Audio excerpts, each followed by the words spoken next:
Alors, aujourd'hui, on va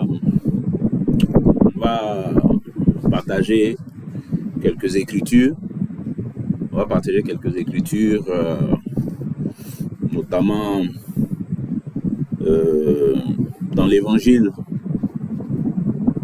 selon Luc, l'évangile de Jésus-Christ selon Luc, au chapitre 24. Je veux que nous parlions un peu de la résurrection de notre Seigneur. La résurrection de notre Seigneur et le sens ou l'effet que ça doit avoir sur nous, sur notre foi en tant que ses disciples. Bien sûr, j'en parle au singulier, je dis le sens ou l'effet, mais nous savons bien que la résurrection de notre Seigneur Jésus-Christ est quelque chose qui a des effets multiples. Mais bon, dans le temps que nous allons avoir ensemble, on va parcourir ensemble ce qu'on pourra. Et puis en tirer quelques édifications pour notre marche avec lui. On va donc lire Luc, le chapitre 24. Je vais commencer donc par le premier verset. Le premier jour de la semaine,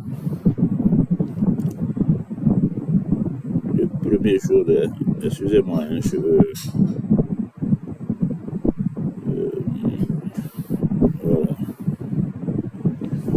voilà, le premier jour de la semaine, elles se rendirent au sépulcre de grand matin, portant les aromates qu'elles avaient préparés.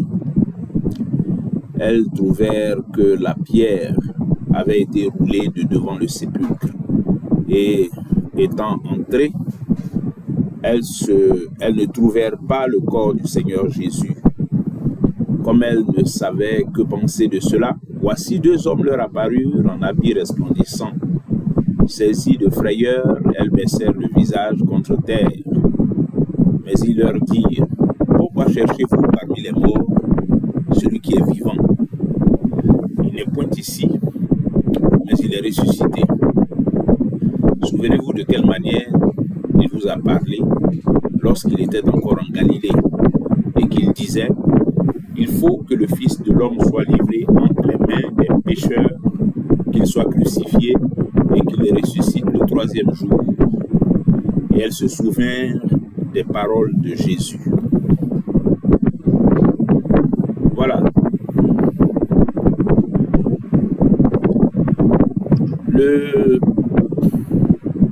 La scène sur laquelle ce chapitre s'ouvre est une scène, j'allais dire, à laquelle nous sommes habitués, une scène des plus ordinaires pour le commun des mortels, comme on dit.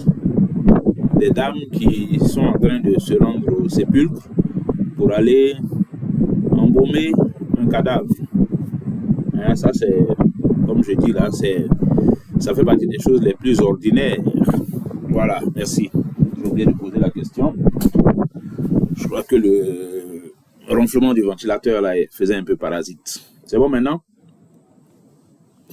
Ok.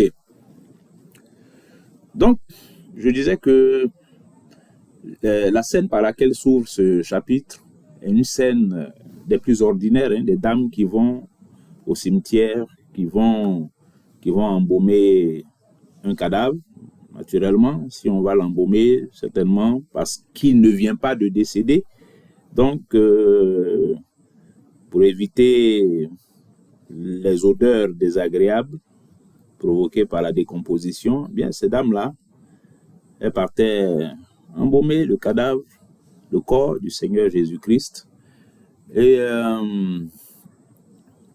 voyez, à première lecture, je dis quand on lit ce récit-là de façon, on va dire quoi, de façon innocente, quand on regarde ce que ces dames-là sont en train de faire, ce qu'elles vont faire, en réalité, il y a une espèce de manifestation d'amour dedans.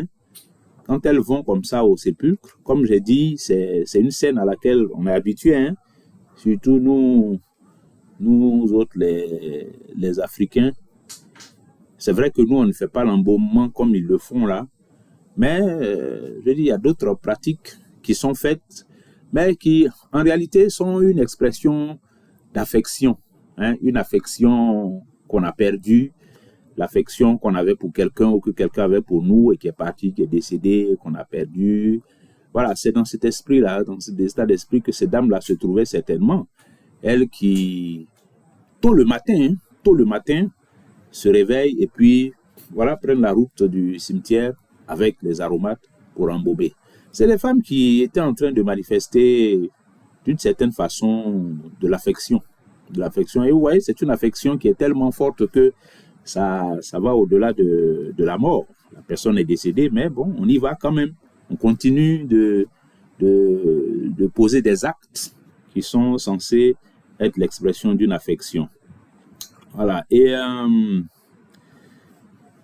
puis, bon, on le comprend aussi, hein, c'est des dames qui avaient été profondément attristées par tout ce qui est arrivé au Seigneur Jésus-Christ.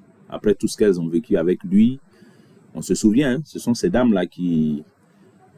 ou certaines d'entre elles qui étaient en train de se lamenter et à qui il a dit pleurez plutôt sur vous-même et sur vos enfants. Donc elles étaient, c'est le prolongement de leur tristesse là, qu'elles étaient en train de vivre comme ça, qu'elles étaient en train de manifester, le prolongement de leur tristesse. C'est donc la manifestation d'un amour, quoi qu'on dise, mais hélas, c'est un amour qui était essentiellement humain.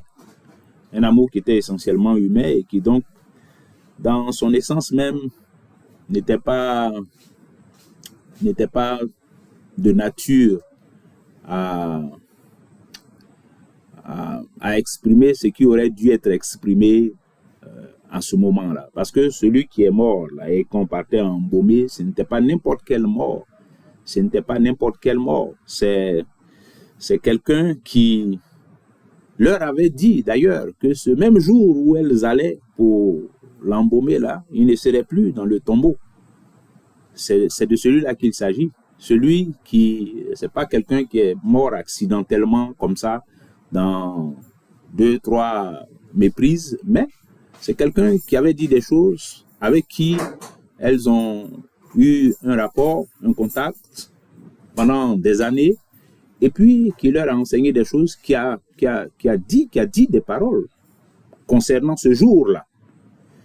Et cette dame était en train de poser des actes qui étaient contraires à ces paroles, aux paroles qui avaient été prononcées par le maître. Quand on a lu dans le passage, l'ange leur dit, il n'est point ici, il est ressuscité. Souvenez-vous de quelle manière il vous a parlé. Parce que celui que vous venez embaumer là, il vous a parlé, il vous avait dit des choses, n'est-ce pas? Souvenez-vous, n'oubliez pas de quelle manière il vous a parlé lorsqu'il était encore en Galilée. Et qu'il disait, il faut que le Fils de l'homme soit livré entre les mains des pécheurs, ce qui est arrivé, qu'il soit crucifié, ce qui est arrivé, et qu'il ressuscite le 3e jour, ce qui est arrivé également. Mais les 2 premières choses qui sont arrivées, ce sont des choses qu'elles avaient vues. Elles ont été témoins de ça, elles ont vu. Donc, ça, elles n'avaient pas de problème avec ça. Mais la 3e chose qu'il avait dite, c'est-à-dire qu'il ressuscite, eh bien, ça, elles n'avaient pas encore vu ça.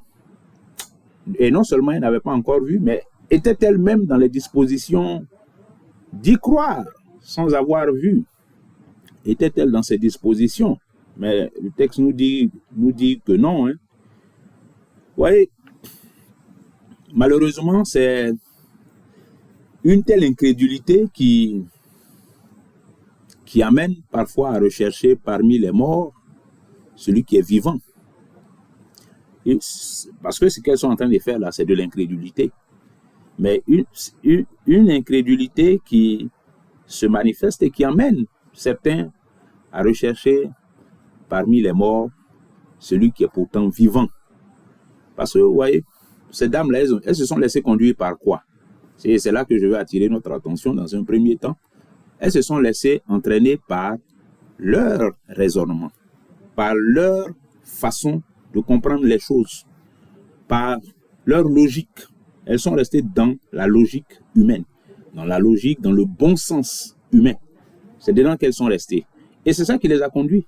C'est ça qui les a amenés à se réveiller tôt le matin là. Parce que ça aurait été une histoire tout à fait différente de la part de cette dame-là si, en se réveillant tôt le matin, elle se rendait au sépulcre pour avoir confirmation que le monsieur n'est plus là-bas.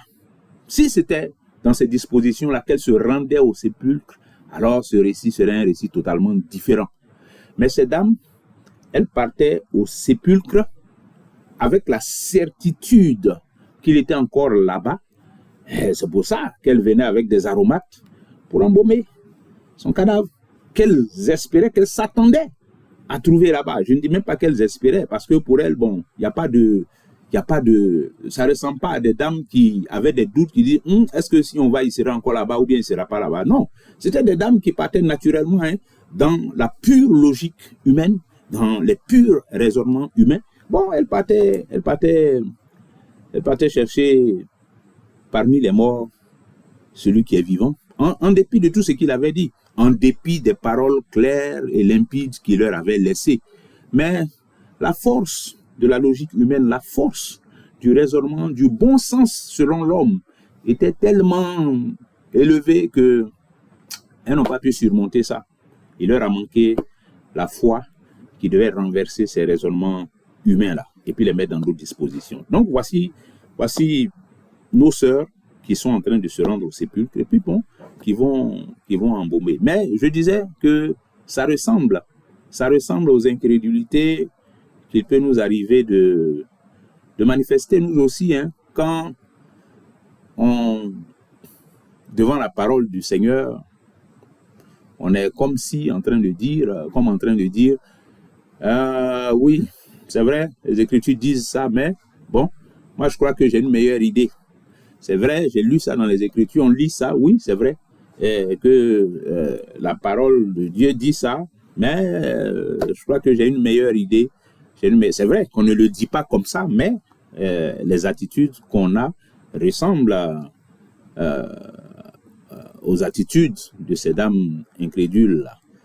La parole de Dieu a dit une chose, mais bon, de raisonnement en raisonnement, de tentative de rationaliser les choses en tentative, eh bien, on finit par se mettre dans une posture dans laquelle la parole de Dieu même est mise en minorité, mise en minorité face à nos propres perceptions, à notre propre compréhension des choses, et puis bon, on prend nos propres décisions, on fait nos choses à notre manière, tant que ça correspond à la logique, au bon sens, tant que, oui, ça correspond à quand quelqu'un est décédé et qu'il a fait 3 jours, il faut qu'on aille au tombeau pour pouvoir embaumer son corps, donc allons-y avec des aromates et allons-y très tôt le matin, parce que nos attitudes incrédules ressemblent par moments aux attitudes que ces dames-là ont eues le jour de la résurrection du Maître. Parce que, voyez-vous, quand on lit le témoignage de ces dames-là, c'est vrai, on pourrait s'offusquer et puis dire, mais dis donc, quelle incrédulité. Voilà des dames qui ont marché avec le Seigneur, qui ont mangé avec lui, qui ont parlé avec lui, qui l'ont touché physiquement, qui ont fait tout ça, qui ont vécu tout ça. Mais en dépit de toutes ces années de marche avec lui, elles ne croyaient pas, en fait, quand il leur parlait de résurrection. Peut-être qu'elles ont cru en beaucoup de choses qu'il leur a dites, mais ce message qui était le message le plus important, bon, leur attitude là, moi ça me fait penser que elles n'y croyaient pas trop. Bon, on l'écoutait, il parlait, on l'écoutait, mais bon, est-ce qu'il fallait accorder assez de crédit, assez de foi à ça? Ce n'est pas ce qu'il semble quand on écoute ces dames-là, quand on les voit agir ici. Donc, on peut se dire ça, que voilà, ces dames-là qui ont marché avec le Seigneur, qui ont vécu comme ça, qui ont vu Jésus, qui l'ont touché, qui l'ont senti et tout ça, qui ont rigolé avec lui. Comment elles ont pu ne pas croire ce qu'il a dit? Non, mais si moi je le vois comme ça et puis Jésus me parle face à face là, comment je bois toutes ces paroles et je crois en toutes ces paroles. Donc, ces dames-là, elles sont inexcusables. Bon, mais en réalité, vous voyez, c'est vrai, il ne faut pas qu'on s'empresse de leur jeter la pierre parce que nous aussi, hein, vous voyez, l'expérience qu'elles ont faite là, à quelques détails près, on est dedans, hein, c'est-à-dire avoir connu le Seigneur,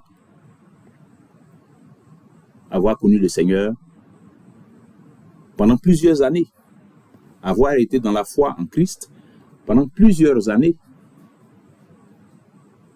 n'a pas empêché certains de se retrouver dans la posture de ces femmes-là. Avoir connu le Seigneur pendant de longues années même, n'a pas empêché. Pour celles-là, on parle de 3 ans. Hein. Bon, quand on dit 3 ans et demi, ça c'est en supposant que dès qu'il a commencé, elles étaient déjà là. Sinon, peut-être que c'est 1 an après qu'il a commencé que, bon, elles sont arrivées. On ne sait pas. Mais, je dis, maximum 3 ans et demi. Mais nous avons marché dans cette foi-là pendant plus longtemps que ça. Hein.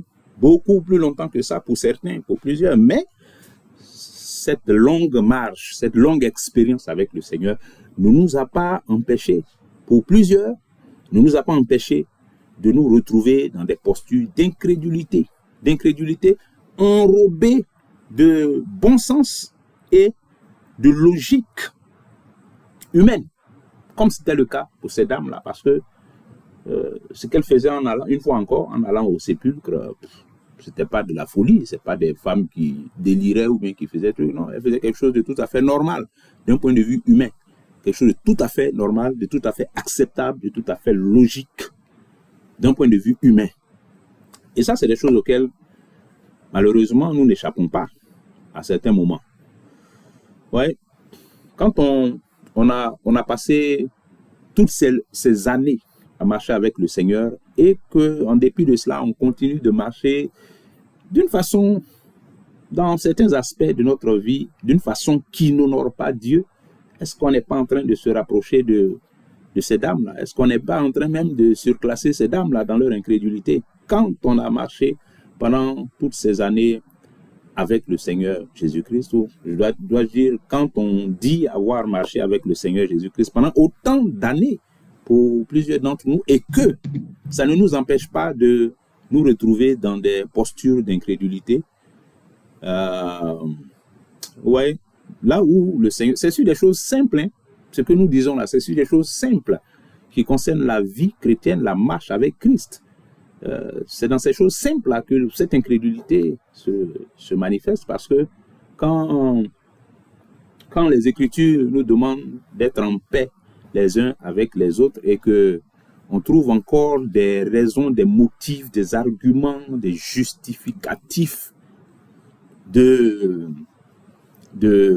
situations qui ne sont pas des situations de paix entre nous et puis d'autres personnes. Bon, qu'est-ce qu'on fait là? On n'est pas différent de ces dames-là dans leur incrédulité, parce que il y a d'un côté la parole du maître qui dit une chose, et puis d'un autre côté les actes que nous posons qui montrent autre chose. Parce que chaque acte de désobéissance en réalité contient de l'incrédulité, hein, ça contient un degré d'incrédulité. Chaque acte de désobéissance à la parole du maître contient une bonne dose d'incrédulité. Donc, oui, le texte, c'est Luc, le chapitre 24. Luc, le chapitre 24. Donc, ouais, ces dames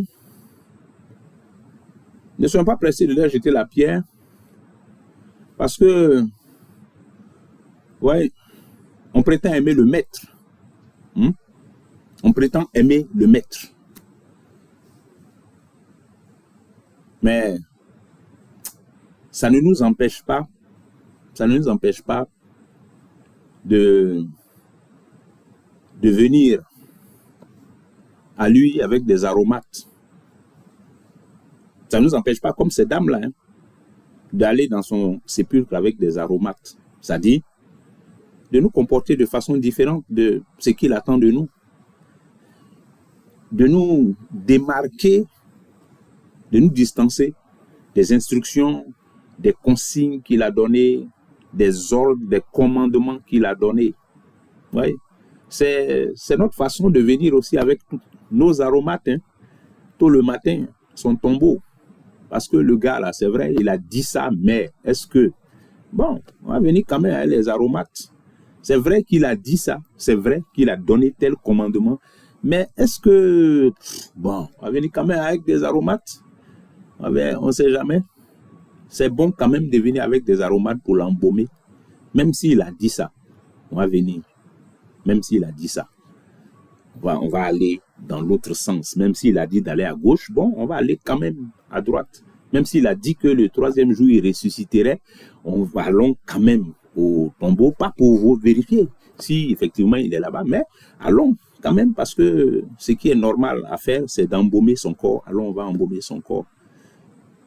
Une incrédulité, bien aimée, dans laquelle nous nous trouvons, pas de la même, dans les mêmes détails, mais bon, vous voyez, c'est la résurrection du Seigneur, c'est un miracle qui est trop grand pour être banalisé. Or, chaque fois que nous nous détournons de sa parole, parce que le Maître, c'est quoi il avait laissé à ses disciples avant d'être crucifié, enseveli? Qu'est-ce qu'il leur avait laissé? C'est sa parole. C'est sa parole qu'il leur avait laissée. Et puis, on verra par la suite comment il les ramène vers sa parole. Parce que c'est ça qu'il leur a laissé. Et s'il leur laisse sa parole, ça veut dire que la seule chose qu'il attend d'eux, c'est l'obéissance à sa parole. Point.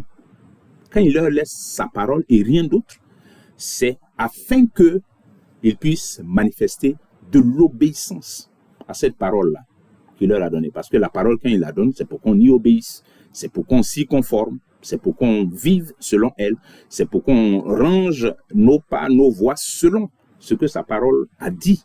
Donc, il a annoncé à l'avance les choses qui devaient lui arriver afin que ses disciples soient préparés, mais que également, étant préparés, ils puissent aussi nourrir leur espérance et puis continuer d'avoir confiance en lui, en le reconnaissant non pas comme un menteur, mais comme quelqu'un qui dit des choses qui sont vraies et dont la vérification est évidente devant tout le monde. Il a dit qu'il ressusciterait. Eh bien, on va bien voir s'il va ressusciter. Et oui, il est ressuscité. Mais les disciples n'étaient pas dans cette posture. Hein. Les disciples n'étaient pas dans cette posture. Mais continuons et puis voyons. Voyons, par exemple, le témoignage que Jean rend de lui. Nous parlons du vivant. Nous parlons de celui qui est vivant. Et Jean dit dans Apocalypse chapitre 1, les versets 17 et 18, « Quand je le vis, je tombais à ses pieds comme mort. Il posa sur moi sa main droite en disant, « Ne crains point, je suis le premier et le dernier et le vivant. J'étais mort et voici je suis vivant au siècle des siècles. Je tiens la clé de la mort et du séjour des morts. » Et donc, la résurrection du Seigneur, c'est un miracle qui est trop grand pour qu'on l'écorche par nos désobéissances, pour qu'on l'écorche par nos incrédulités. C'est un miracle qui est trop grand et qui est trop radieux pour qu'on l'écorche par la moindre incrédulité, par le moindre doute, la moindre désobéissance. Ce miracle-là, il est trop grand. Ce n'est pas un miracle qui est de la même nature que les nombreux autres miracles qui se sont produits par les mains du Seigneur, les nombreuses autres choses qu'il a faites et qu'on l'a vu faire et tout ça. Ce miracle de sa résurrection, et c'est vrai, on dirait que, bon, il y a d'autres personnes qui ont été ressuscitées. Lui-même, il a ressuscité Dorcas, il a ressuscité Lazare, mais, vous voyez la différence entre ces résurrections-là et celles dont nous sommes en train de parler, en dehors du fait qu'elles produisent des effets que les autres résurrections ne produisent pas, en dehors de ce fait-là, mais dans sa nature même, cette résurrection est complètement différente des autres qu'il a opérées lui-même, en ce qu'il a dit lui-même, « Ma vie, personne ne me l'ôte. J'ai le pouvoir de la donner et j'ai le pouvoir de la reprendre. Tel est l'ordre que j'ai reçu de mon Père. » Ça veut dire que le Seigneur a donné sa vie et il a reprise. Bon, ce sont des choses que l'intelligence humaine ne peut pas comprendre, hein. Mais nous nous contentons de lire et de dire Amen à ces paroles, et puis de les recevoir dans les dispositions de foi. Et nous parlons de celui qui a le pouvoir de donner sa vie, et puis de la reprendre. Celui qui a le pouvoir sur la vie. C'est lui qui peut faire ça. Donner et puis reprendre. Donner et puis reprendre. L'expérience de la mort est pour nous quelque chose de tellement inconnu, que cette ignorance-là ne nous permet pas, je pense, hein, d'explorer ou d'apprécier dans toute son ampleur et toute sa dimension ce que le Seigneur a accompli quand il est mort et puis il est ressorti vivant. Nos limites là ne nous permettent pas de bien explorer ça. Mais gloire lui soit rendue parce que pour le moment nous connaissons en partie. Mais alors, quand ce qui est parfait sera venu, nous également connaîtrons comme nous avons été connus. Voyez, le Seigneur, par sa résurrection, l'ange a dit une parole. Hein. Il dit, pourquoi cherchez-vous parmi les morts celui qui est vivant? Ça veut dire, quand il est vivant, ce n'est plus parmi les morts qu'on le trouve. Parce que ce n'est plus parmi les morts qu'il reste. Il ne va plus parmi les morts. Ce n'est pas là-bas qu'il faut le chercher. On ne peut pas le trouver parmi les morts. C'est parmi les vivants. Mais parce qu'il est vivant. Et quand il est vivant, il communique la vie, il donne la vie, il propage la vie, il répand la vie, il donne la vie, il produit la vie. Ça veut dire que là où il est, c'est la vie qui se répand. Là où sa parole entre, c'est la vie qui entre. C'est la vie qui se répand. Donc, c'est le vivant parmi les vivants. Et celui qui est vivant ne se trouve pas parmi les morts. Mais parmi les vivants à qui lui-même donne la vie, parce que c'est de lui que la vie vient. Ça veut dire que là où Christ est, ben, il y a la vie. Là où le Seigneur Jésus-Christ est, il y a la vie. Parce que sa place ne se trouve pas parmi les morts, mais parmi les vivants. Il est venu pour ramener la vie là où la mort régnait. Et il est venu apporter la vie en brisant le pouvoir du péché et de la mort, afin que quiconque croit en lui ait la vie éternelle. Ouais, nous parlons du vivant, nous parlons de la vie, la victoire de Jésus-Christ sur la mort, donc qui revient à la vie prend le dessus sur la mort. Mais une erreur à ne pas commettre, bien aimé, c'est, il ne faut pas que, ouais, quand nous nous réclamons de lui, nous devons être vivants. C'est ça qui est normal et qui est logique. Quand nous nous réclamons de celui qui est vivant, nous-mêmes devons être vivants.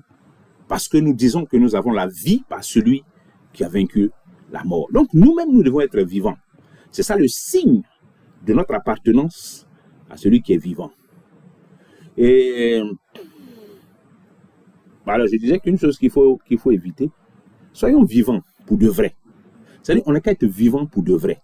Ne soyons pas des zombies. Il ne faut pas qu'on soit des zombies. On voit un peu les zombies là, dans les films d'horreur qu'on regardait avant, là. Les revenants. Voilà. On n'est pas des revenants. Le Seigneur n'est pas un revenant. C'est ça même qu'il a voulu enlever de la tête même de ses disciples. Quand il s'est présenté, et puis ils ont commencé à avoir peur. Là. Je ne suis pas un revenant. Ce n'est pas un revenant, le Seigneur. C'est un ressuscité. Oui. Les histoires de revenants qu'on entend là. Je n'ai jamais entendu qu'un revenant, on dit, on a vu, il est revenu là, et puis il est revenu dans sa famille pour se réjouir encore d'être avec ses enfants, avec sa femme. Avec sa... Je n'ai jamais entendu ça. Le Seigneur n'est pas un revenant. Le Seigneur est ressuscité. Quand lui, il est ressuscité, il ne joue pas à cache-cache.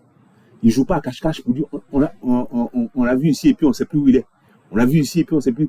Il a donné parole ici, on ne sait plus où il est. Le Seigneur n'est pas un revenant. Le Seigneur est ressuscité et il est vivant. Il est vivant pour de vrai. Il est vivant pour de bon.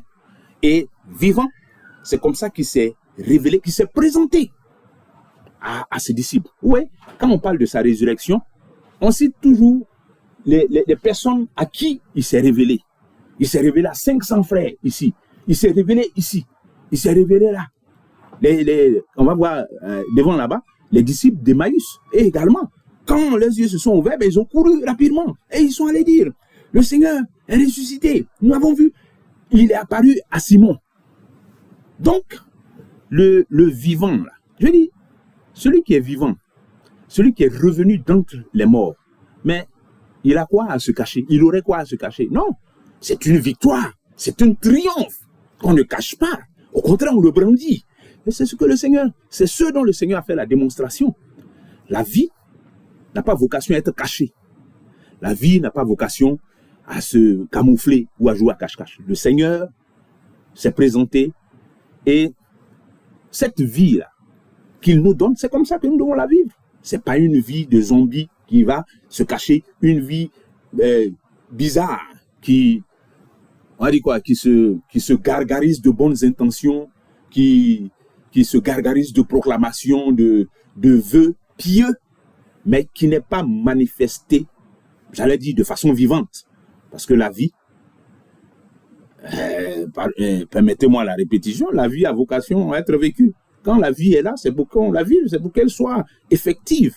Pour qu'elle soit effective. Et cette vie-là, elle est vécue dans des actes. Elle est vécue dans des actes. Et ce que je nous demande, c'est d'être toujours encouragés à vivre comme des vivants et non comme des zombies. Bien aimés, notre résurrection, celle à laquelle nous avons part dans la foi en Jésus-Christ, parce que c'est ce que les Écritures disent. Cette résurrection à laquelle nous avons part dans la foi en Jésus-Christ n'est pas une résurrection de revenants qui jouent à cache-cache. C'est une résurrection de vie. Nous sommes vivants par Jésus. Nous sommes vivants par Jésus. C'est l'esprit de celui qui a ressuscité Christ d'entre les morts. Là. C'est lui qui habite en nous. C'est lui qui donne la vie à nos corps mortels. Donc, quand nous avons ça, quand nous sommes dans ça, ce qui doit le manifester, c'est la vie que nous vivons. Une vie, je dis, qui manifeste pleinement ce que nous sommes par Christ et en Christ. Et ce que nous sommes, comme disent les Écritures, c'est la bonne odeur de Christ. Ce que nous avons vocation à être, c'est par notre vie en tant que des vivants. Ce que la résurrection de Christ signifie pour nous également, c'est que nous ne venons pas, nous ne participons pas à cette résurrection en comptant sur des aromates qui viennent de quelque part pour nous donner une bonne odeur, un bon parfum. Nous ne comptons pas sur ça, ce n'est pas ça. Notre résurrection est une résurrection qui s'accompagne naturellement de bonne odeur. Nous sommes la bonne odeur de Christ. Comme les Écritures disent d'ailleurs, on va lire ça, en 2 Corinthiens chapitre 2, verset 15, c'est ça. Je lis à partir du verset 14. Grâce soit rendue à Dieu qui nous fait toujours triompher en Christ et qui répand par nous en tout lieu l'odeur de sa connaissance. L'odeur de sa connaissance. Nous sommes en effet pour Dieu la bonne odeur de Christ, parmi ceux qui sont sauvés et parmi ceux qui périssent. Aux uns une odeur de mort, donnant la mort, aux autres une odeur de vie, donnant la vie, et qui est suffisant pour ces choses. Car nous ne falsifions point la parole de Dieu comme font plusieurs, mais c'est avec sincérité, mais c'est de la part de Dieu que nous parlons en Christ devant Dieu. Voilà ce que nous sommes.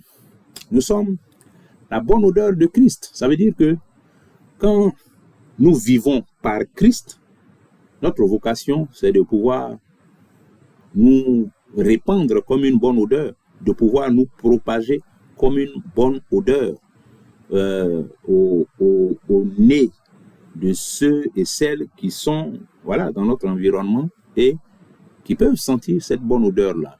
Il faut que, c'est-à-dire, on n'a qu'à sentir bon dans les narines des gens en tant que vivants par l'Esprit de Dieu.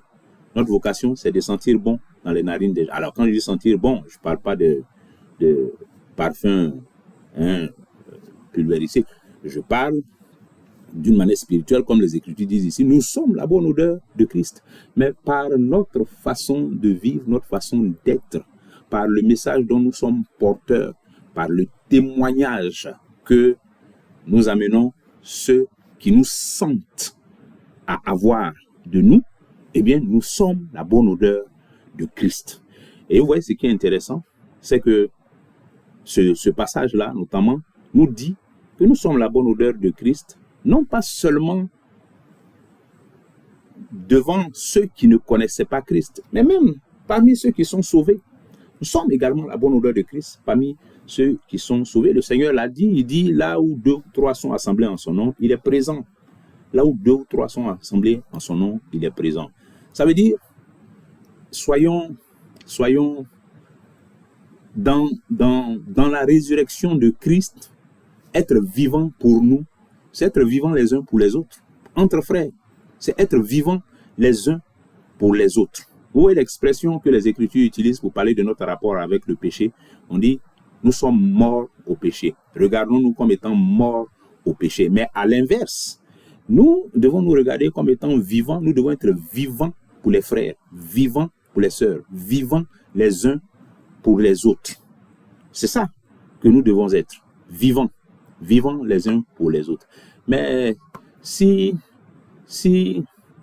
je ne suis en rien utile à mon frère, en rien utile à ma sœur, si je n'apporte rien à la foi de mon frère ou de ma sœur, en quoi est-ce que je peux dire que je suis vivant pour lui ou bien pour elle? En quoi est-ce que je peux dire que je suis vivant pour mes frères? En quoi est-ce que je peux dire que je suis la bonne odeur de Christ parmi ceux qui sont sauvés? En quoi est-ce que je peux dire ça?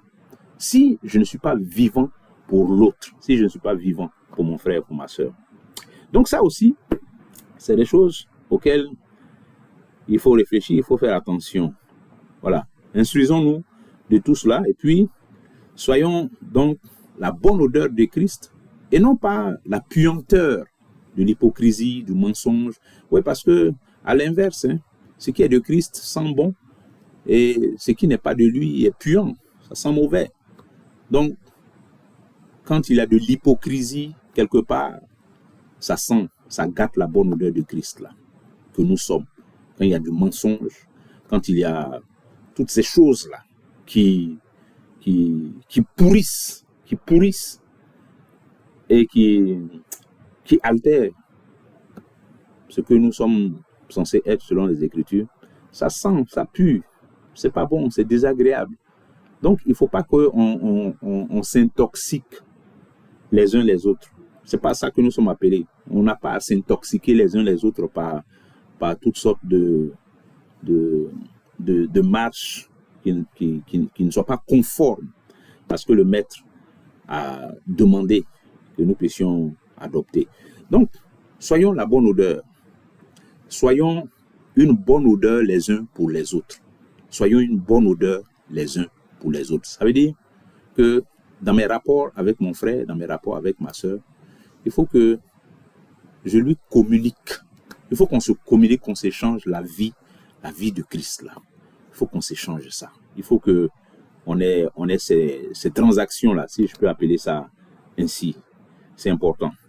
Et puis être vrai aussi, parce que il ne s'agit pas d'avoir de la puanteur en bas et puis enrober ça d'aromates ou parfumer ça avec des aromates alors qu'à l'intérieur ça sent. Comme le Seigneur disait dans Matthieu 23 aux scribes et pharisiens hypocrites, il dit à l'extérieur vous paraissez beau aux hommes, mais à l'intérieur vous êtes remplis de toute espèce de rapine et d'intempérance.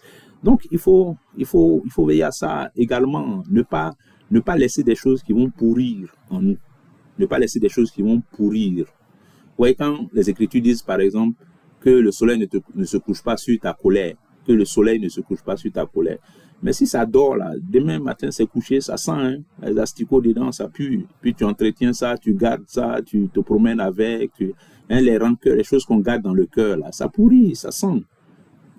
C'est pour ça que quand tu as ces choses-là, bon, on s'éloigne de toi, parce que c'est pas agréable. Mon esprit n'aime pas cette odeur-là, donc je ne reste pas dedans. C'est ça.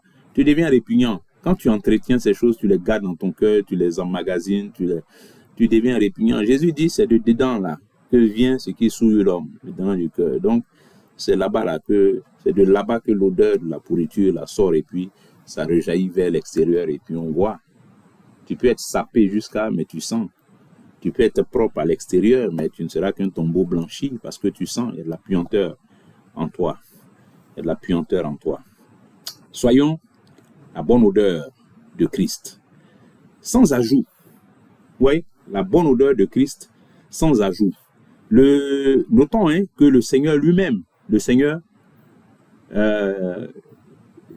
dans la façon dont les choses se sont déroulées, je dis, le temps que les dames arrivent, elles partaient très tôt au tombeau, le temps qu'elles arrivent là-bas, il n'est plus là-bas, c'est qui vous allez embaumer. Mais il est complet. La résurrection de notre Seigneur est complète. La vie du Seigneur est complète. Elle n'a pas besoin qu'on l'enrobe d'aromates. Elle n'a pas besoin qu'on l'enrobe de quoi que ce soit, qu'on y ajoute quoi que ce soit. Une petite touche humaine. Non, les paroles du Seigneur sont parfaites, elles sont complètes. Elles n'ont pas besoin qu'on y ajoute une petite touche humaine pour arranger ici, pour parfumer un peu là, pour mettre un peu d'aromates là. Il n'a pas besoin de ça. Il n'a pas besoin de ça. Sans ajout. Soyons donc la bonne odeur de Christ. Et puis, vous voyez comment les Écritures disent. Soyons la bonne odeur de Christ. Nous sommes la bonne odeur de Christ. Pas notre bonne odeur. C'est pas la bonne odeur. Nous, on n'a pas de bonne odeur. Nous, on sent mauvais. Soyons la bonne odeur de Christ. Sans rien ajouter. C'est pas un mélange de parfums. Soyons la bonne odeur de Christ. Quand nous sommes vivants, là, soyons comme ça. La bonne odeur de Christ. Recherchons le parfum de Jésus. On va sentir le parfum de Jésus. Pas le parfum de Jésus mélangé avec autre chose. Non, là, ce n'est plus le parfum de Jésus. Un parfum, tu prends deux parfums là, tu les mélanges là, tu les dénatures. On ne reconnaît plus ni l'un ni l'autre. On ne les reconnaît plus. Donc, soyons uniquement la bonne odeur de Christ. La bonne odeur de Christ et rien d'autre, rien de plus. Rien de plus. C'est ce que le Seigneur nous demande. Par sa résurrection, il fait de nous des pierres vivantes. Vous voyez, tout ce que nous disons. Par sa résurrection, il fait de nous des pierres vivantes. Et c'est ça. Alors, on va lire à partir du verset 9. À leur retour du sépulcre, elles annonçaient toutes ces choses aux 11 et à tous les autres. Celles qui dirent ces choses aux apôtres étaient Marie de Magdala, Jeanne, Marie, mère de Jacques, et les autres qui étaient avec elle. Ils tinrent ces discours pour des rêveries, et ils ne crurent pas ces femmes. Mais Pierre se leva et courut au sépulcre. S'étant baissé, il ne vit que les linges qui étaient à terre. Puis il s'en alla chez lui, dans l'étonnement de ce qui était arrivé. Ouais, ici, cette autre partie du texte-là, ça nous amène à un autre niveau d'incrédulité. C'est toujours l'incrédulité qui est en train de se marier. Les dames sont allées, les sœurs sont allées, elles ont dit ce que l'ange leur a dit. Mais, verset 11, on dit, ils tinrent ces discours pour des rêveries et ils ne crurent pas ces femmes. Ils ont pris ça pour des fables, des histoires comme ça. Vous voyez, on parle de personnes. Là, c'est aux apôtres, elles sont en train de parler maintenant. Donc, les femmes, elles ont eu leur expérience d'incrédulité. Les anges sont venus pour les éclairer. Elles vont partager l'éclairage avec les apôtres. Les apôtres eux aussi ont leur crise d'incrédulité. Ils prennent les propos de ces dames-là pour des rêveries, c'est-à-dire des paroles qu'on ne doit même pas considérer même. À la limite même, on les chasse, quittez devant nous avec vos histoires. Là. Sa mort là vous fait tellement mal que vous êtes en train de délirer. Alors, vous voyez, quand on se souvient qui sont les apôtres, on comprend à quel point, voilà, tout cela était important. On va lire le verset 13. Et voici, ce même jour, 2 disciples allaient à un village nommé Emmaüs, éloigné de Jérusalem de 70 stades. Et ils s'entretenaient de tout ce qui s'était passé. Pendant qu'ils parlaient et discutaient, Jésus s'approcha et fit route avec eux. Mais leurs yeux étaient empêchés de les reconnaître. Voilà. Donc, ouais, après les dames, après les apôtres, on a maintenant les disciples, 2 disciples qui sont en train de marcher. Et puis, Jésus ressuscité vient, il les aborde, et puis ils font route ensemble. Mais, ouais, cette expression-là, leurs yeux étaient empêchés de de le reconnaître. Leurs yeux étaient empêchés de le reconnaître. Alors, ces disciples étaient en train de parler. Quand on voit un peu, déjà, les Écritures les appellent disciples. Ça veut dire que c'est pas comme si c'était des gars qui se baladaient, qui avaient entendu parler de Jésus, et puis bon. Non, c'était des disciples. Parce qu'on les appelle disciples. Donc, c'était des disciples. Certainement, des personnes qui l'ont vu. Qui l'ont vu. Parce que si le verset 16 là nous dit que leurs yeux étaient empêchés de le reconnaître, ça veut dire que c'est des gens qui avaient la possibilité de le reconnaître. Mais leurs yeux étaient empêchés de le reconnaître. Donc, ce sont des gens qui ont certainement eu contact avec lui, qui l'ont vu, qui le connaissaient de visu. Donc, pas seulement des gens qui ont entendu parler de lui. C'était des disciples. C'était des disciples. Ils faisaient certainement partie de la communauté de disciples à Jérusalem qui étaient là. Voilà. Donc, c'est des gens qui avaient connaissance de tout ça, qui ont entendu les enseignements du maître, qui ont même certainement été baptisés. Voilà. Parce que les Écritures nous disent que les disciples de Jésus baptisaient. C'était pas lui, mais ses disciples baptisaient. Donc, c'était des disciples. Et puis, vous voyez de quoi ils parlent. Ils sont en train de s'entretenir sur les choses qui venaient d'arriver. Donc, ils en parlaient. Donc, c'est pas comme si c'est des gens qui, bon, ils ont abandonné la foi et puis, bon, ça leur dit plus rien, ces trucs-là. Non, et même, ils sont peinés pendant qu'ils sont en train d'en parler. Quand le Seigneur va commencer à les interroger, ils vont exprimer cette peine-là. Ils sont peinés pendant qu'ils sont en train d'en parler. Ils sont... Alors, où est tout ça? Ça montre une fois encore que la résurrection du Seigneur a été une épreuve terrible pour les disciples. Ça a été une épreuve terrible pour leur foi. Une épreuve terrible. Parce que, regardez, tout ce qu'on est en train de dire là, et tous étaient tombés en brousse. Et tous, ils ont fait hors sujet. Et tous. Ça veut dire que la question de la résurrection du Seigneur, bon, nous, on a beau jeu de dire, bon, oui, bon, ces gars-là, une fois encore, comment les apôtres encore peuvent être aussi incrédules? Comment, vous qui avez marché avec le maître, comment? Et puis un disciple, vous avez vu le Seigneur, comment est-ce que vous pouvez avoir douté de la résurrection? Bon, écoutez, vous voyez, il ne s'agit pas, une fois encore, comme je l'avais dit, de tirer à boulet rouge sur eux. C'est vrai qu'eux, ils ont eu le privilège. Ils ont eu le privilège de marcher avec le Seigneur physiquement. Donc, ça donne envie d'être dur avec eux. Mais comment vous qui avez marché avec lui physiquement? Mais, quelle que soit la position historique dans laquelle on peut se mettre au regard de la résurrection du Seigneur, l'incrédulité n'est pas excusable. C'est-à-dire, c'est pas parce que nous, on a cette distance historique de ces événements-là, que ça nous excuse si, d'aventure, on manifestait quelque incrédulité. C'est pas pour autant que ça nous excuse. D'ailleurs, on est d'autant moins excusable que, c'est vrai, à la différence d'eux, ils ont marché avec le Seigneur physiquement. Nous, on n'a pas eu cette expérience-là. Mais, eux encore, on peut dire que eux, ils vivaient la chose en direct. Donc, ils n'ont pas de recul historique pour apprécier et puis voir, est-ce que l'affaire là, ça se réalise ou bien ça se réalise pas. Ils n'ont pas ce recul-là, ils vivent ça en direct. Nous encore, on est dans une position où on a ce recul historique, où les choses se sont déjà passées. Et on a le témoignage de ceux qui ont vu. Et on a les Écritures qui nous disent qu'effectivement, il est ressuscité. J'ai envie de dire, pour nous, c'est relativement plus simple. Parce qu'on a déjà le témoignage de tout cela, qui nous confirme, qui nous atteste que oui, il est effectivement ressuscité. Donc, il ne faut pas qu'on croie que, comme on n'a pas marché physiquement avec le maître, donc ça justifierait quelque incrédulité. Jamais de la vie. L'incrédulité, quelle que soit la position historique dans laquelle on se place par rapport à la résurrection du Seigneur Jésus-Christ, n'est pas excusable. Parce que, comme je le disais, la résurrection, c'est le miracle le plus radieux que le Seigneur Jésus-Christ ait fait voir à ses disciples que nous sommes. Donc, il n'est pas question de l'écorcher ou de l'égratigner par quelque incrédulité que ce soit, quelle que soit la position qu'on veut prendre et puis la manière dont on veut aborder la question. Donc, c'est important. Il ne s'agit pas de jeter la pierre, mais de nous instruire de ce que ces personnes-là ont vécu en rapport avec la résurrection du Seigneur, de nous en instruire et puis d'en tirer les leçons qui vont nous permettre à nous de redresser nos voies et puis de valoriser davantage ces événements-là dont nous avons le récit, dont nous avons le témoignage dans les Écritures.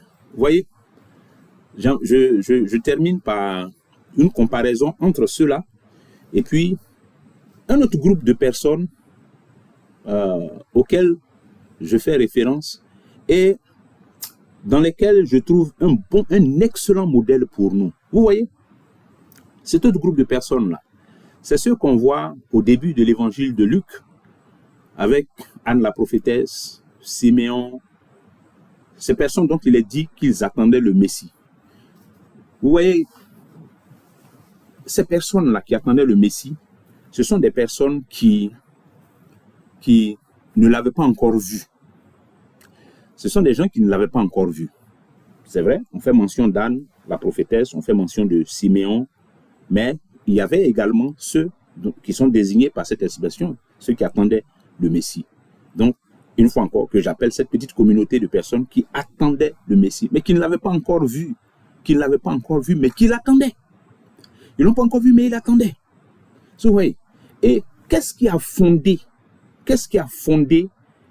la foi de ces personnes-là, à tel point qu'elles attendent le Messie avec une telle confiance, avec une telle assurance, une telle sérénité, à la différence de ceux que nous voyons qui sont en train de s'éparpiller un peu, beaucoup même, dans des incrédulités devant la résurrection, qui est un moment majeur dans l'accomplissement de la mission du Christ. On les voit s'éparpiller là. J'ai envie de dire, est-ce que ce n'est pas des gens dont la foi était, comment on va dire, dans une certaine mesure, bâti aussi sur les miracles qu'ils ont vu faire, les choses extraordinaires qu'ils ont vu réaliser et tout ça. Est-ce que c'est parce qu'à la différence des Siméon et puis des Anne et de ceux qui attendaient le Messie là, eux ils n'ont pas vu tout ça. Ils n'ont pas vu Jésus faire des miracles. Les seules choses qui ont fondé leur foi là, ce sont les Écritures. C'est ce que les prophètes avaient dit et qu'on retrouvait dans les Écritures. C'est ça qui les a enracinés dans cette attente, dans cette espérance.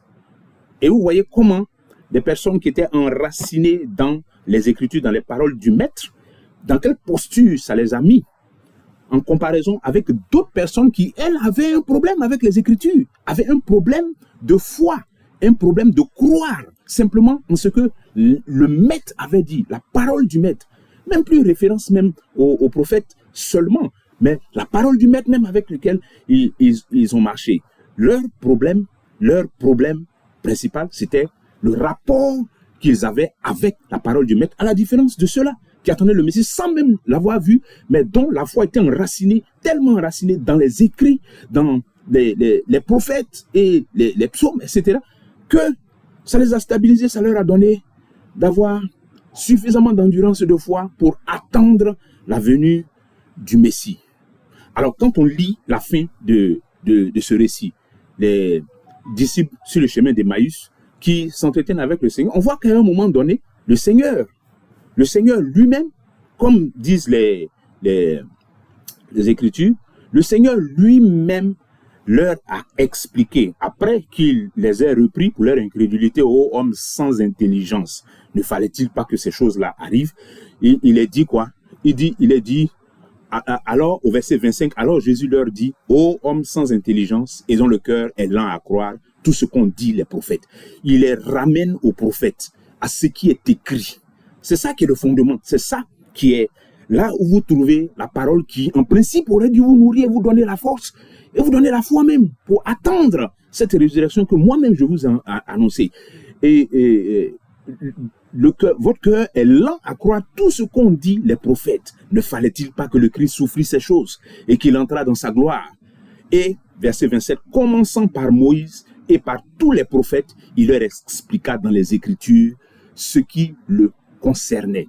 Quand il reprend ces deux disciples-là, il les renvoie vers les prophètes, vers ce qui est écrit. Ne fallait-il, votre cœur est devenu lent à croire ce que les prophètes avaient dit.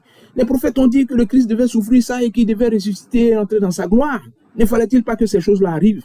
Comme vous n'avez pas compris ça, asseyez-vous. Et vous voyez, chose extraordinaire que le Seigneur fait et que j'aimerais qu'on retienne, c'est que le Seigneur ne vient pas pour se présenter pour dire, bon, comme c'est de moi Moïse a parlé, donc fermons Moïse, et puis bon, maintenant parlons, écoutez-moi ce que je vais vous dire, écoutez maintenant. Non, il ne fait pas ça. Il ne fait pas ça. Et puis notons également que c'est le premier acte, j'allais dire, du ministère que Jésus pose après la résurrection. Le premier acte du ministère qu'il pose après la résurrection, c'est de ramener les disciples dans les Écritures. Pour cela, il avait affaire à des incrédules. Il les ramène dans les Écritures. C'est vrai, je suis là moi-même physiquement. Je peux vous parler même. Mais il faut que je vous ramène dans les Écritures. Parce qu'il faut que vous soyez enracinés, établis dans ce qui est écrit. Parce que ce qui est écrit là n'a pas été écrit en vain. Ça n'a pas été écrit comme ça pour faire décoration. Non, c'est ça là qui devait vous permettre, vous servir de base, de fondation. Si vous aviez ça, vous auriez cru en ce que j'ai dit. Si vous aviez ça, si vous aviez cru les prophètes, alors mes paroles auraient trouvé un écho favorable dans vos cœurs, dans votre esprit. Mais comme vous avez des problèmes même à croire aux prophètes, ce que j'ai dit même ne vous a rien dit. Vous avez banalisé, vous avez négligé ça. Donc venez vous asseoir, je vous ramène dans les prophètes. Ouvrons les Écritures et il leur expliqua dans toutes les Écritures ce qui le concerne. Mais parce que les Écritures parlent de lui essentiellement. Donc il fallait qu'il le fasse voir que ce que Moïse a dit, voici ce qui me concerne, voici ce que Moïse a dit, voici ce que les psaumes ont dit, voici ce que les prophètes ont dit, voilà, voilà, et ça c'est de moi que ça parlait, c'est de moi qu'il était question ici, c'est de moi qu'il était question ici. Donc les Écritures, bien aimés, les Écritures que nous lisons, le Seigneur Jésus est en train de remettre les Écritures au centre, c'est-à-dire être vivant, on ne peut pas être vivant en dehors des Écritures, on ne peut pas être vivant et puis mettre les Écritures au garage, mettre les Écritures en parenthèse, on ne peut pas être vivant, on peut pas être dans les effets de la résurrection, comprendre même la réalité de la résurrection, et puis être en dehors des Écritures, et puis mettre les Écritures de côté. Non, la base, la référence incontournable dans laquelle le Seigneur ramène tout le monde à partir de ces deux disciples-là, c'est les Écritures.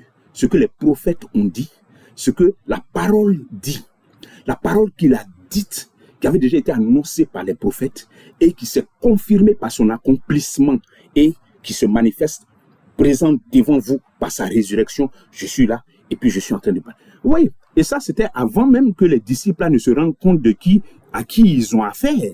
Donc voici, on va dire, à supposer, pour eux ce n'était même pas Jésus. Pour eux ce n'était même pas Jésus qui était en train de leur parler, c'est quelqu'un qui était en train de leur parler. Donc ce quelqu'un-là les ramène où? Il les ramène pas... quand le maître a marché ici, vous n'avez pas entendu qu'il nous a dit ça. Quand le maître a marché ici, vous n'avez pas entendu qu'il nous a dit ça. Non, c'est dans ce que les prophètes ont dit. Dans ce que les prophètes... Et quand même les anges, quand ils parlaient aux dames au début, là, quand les anges parlaient aux dames au début, il leur a rappelé tout ce que lui-même leur avait dit. Hein?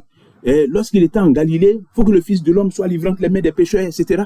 Mais toutes ces choses sont les choses que les prophètes avaient annoncées, que les prophètes avaient dites, que les prophètes avaient déjà annoncées. Il leur suffisait de s'en tenir à ce qui est écrit. Et puis, c'était tout. Et pour terminer, c'est exactement la même chose qu'on a dans l'histoire de Lazare et du riche homme. Le riche homme qui se lamente et puis qui dit, Père Abraham, envoie quelqu'un là-bas pour qu'il avertisse mes parents afin qu'ils ne viennent pas ici comme moi. Mais Abraham leur dit quelque chose qui résonne avec ce que le Seigneur est en train de faire ici. Il dit, ils ont la loi et les prophètes. C'est suffisant. Pour qu'ils évitent de venir ici, là, c'est suffisant. La loi et les prophètes, ça leur suffit. Parce que s'ils ne croient pas en la loi et les prophètes, là, même si quelqu'un ressuscite d'entre les morts pour aller leur parler, ils ne l'écouteront point. Mais ce qui leur suffit, c'est de croire en ce qui est écrit, de chercher à connaître ce qui est écrit, d'y croire, de mettre leur foi là-dedans. C'est suffisant. Et je crois que c'est un appel pour nous également. C'est un appel pour nous, vivant que les Écritures nous appellent à être. C'est vivant dans les Écritures, par les Écritures, avec les Écritures. Parce que c'est là-bas que le Seigneur lui-même ramène les disciples après sa résurrection pour leur confirmer ce qui le concerne. Amen.